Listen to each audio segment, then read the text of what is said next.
I was wondering, how was your prep? If you're satisfied how everything went? You see the smile?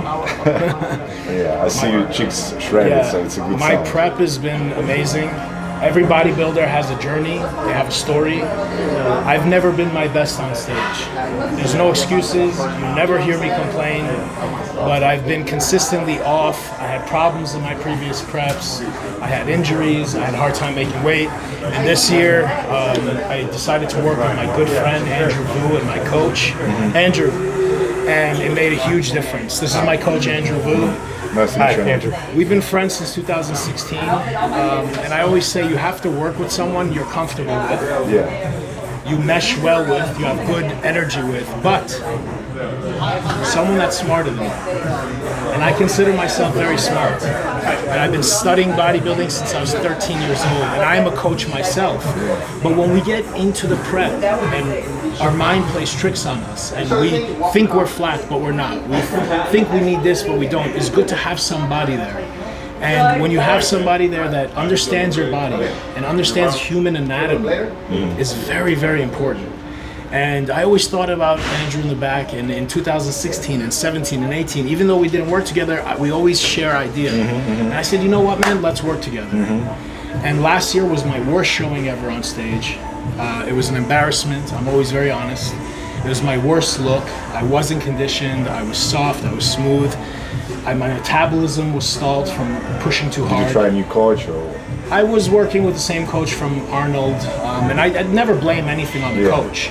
There's many variables in bodybuilding. But me and Andrew started working together over 5 months ago for this prep. We got my metabolism back. We were very, very strict, and to be perfectly honest, it was the easiest prep I've had.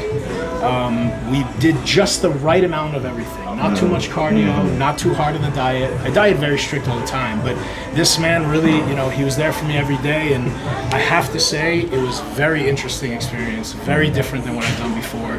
And in how many days? 4 days? Yeah, it seems like You're gonna see the difference. I could talk all day on your camera, but you're gonna see a new Arash, better shape, better condition, overall better flow. always grading, always trying to top up. It never ends. And what you did last year is not going to work this year. What we did this prep might not work the next prep. It's evolution. We change, and you have to change with it. Obviously, you're not paying attention to your competitors, like you're concentrating on yourself, on your own progress. But is there anyone, maybe anything that, I don't know, maybe concerns you, maybe was involved, like mind game, Look, a lot of people, when you ask them that question, they're going to give you a bullshit answer. I'm competing against myself. I don't look. Yeah, listen, that's what people most of the time I see the other competitors. say.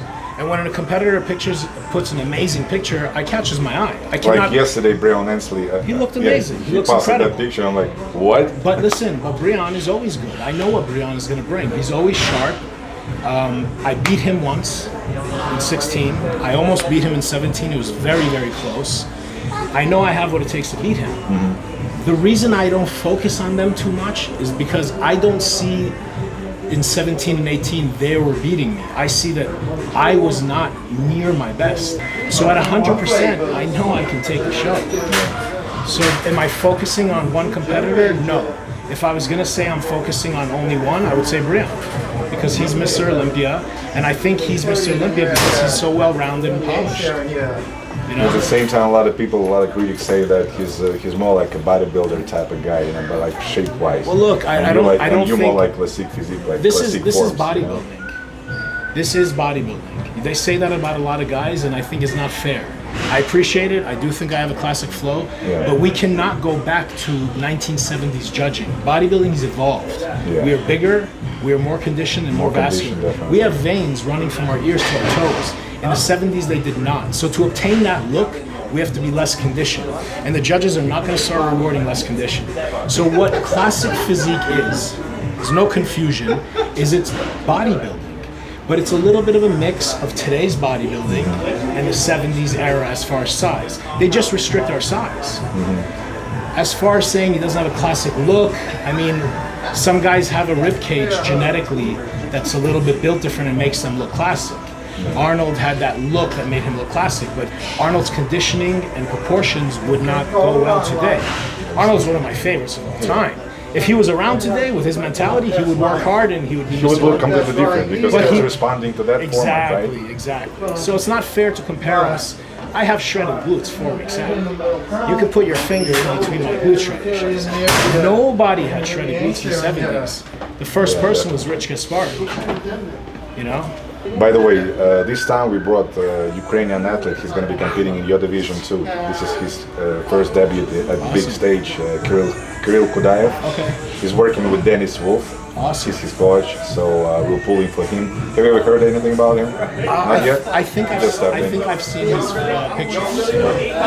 People back in Russia and Ukraine, people used to call him Ukrainian Chris Bumstead, but now he, after these 2-3 years, he built up his own name, and he'll be competing against Chris, and now it's a rival for our I wish him the best.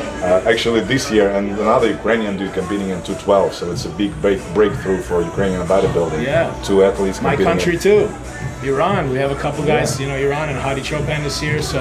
And Hadi is going to be competing at Open. Yeah, so hopefully we get 2 gold medals for that country this weekend. All right, we like you guys. Maybe there is something that you want to maybe say. I want to thank everybody that's watching, because you guys watch us on stage. You watch IFBB Pro, Arash Rahbar, Olympian, but what you don't understand is we are the same. I was once on that side of the camera. I was once at home watching the guys on YouTube in the Olympia, and I had a dream, I had a passion. I didn't know where I was going to get to, but I didn't stop. I always fought and I always worked hard. Don't give up on what you love.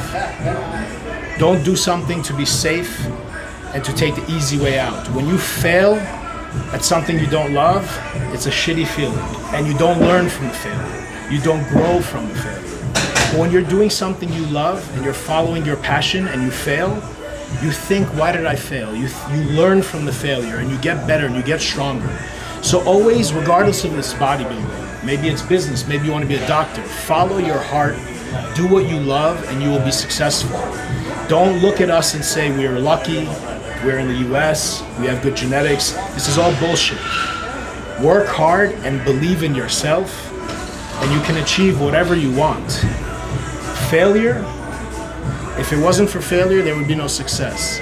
If it wasn't for a rainy day, there would be no sunshiny day. It would just appreciate the good day without bad day. Exactly. Yeah. So keep doing what you guys are doing. Ask yourself why you're doing what you're doing. Always question everything. Always learn. And help people around you. Stop pointing fingers and talking shit to each other. All right. Thank you so much, Arash. Thank you for having me. Yeah. Pleasure. Andrew. Thank you. Thank you, guys. Good luck. All right. Thanks, bro.